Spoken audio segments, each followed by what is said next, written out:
జనసేన పార్టీలో ఒక కీలకమైనటువంటి నిర్ణయం తీసుకున్నారు పవన్ కళ్యాణ్ గారు.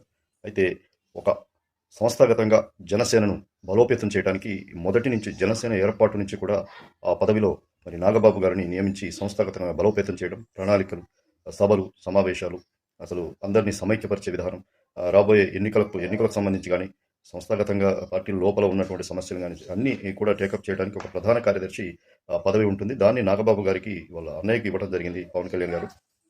ఆ దిశగా ఆయన ఇప్పటి వరకు కూడా పార్టీలో మరి ఆయనే చేశాడా, ఆయనే చూసుకుంటున్నాడా నాగబాబుని మాత్రం ఇప్పుడు ఆ పదవి నుంచి పవన్ కళ్యాణ్ గారు జనసేన ప్రధాన కార్యదర్శి నుంచి నాగబాబు గారిని తొలగించడం జరిగింది.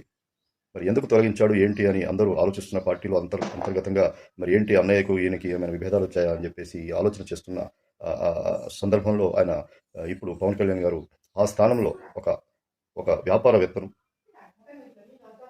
ఒక సాఫ్ట్వేర్ రంగంలో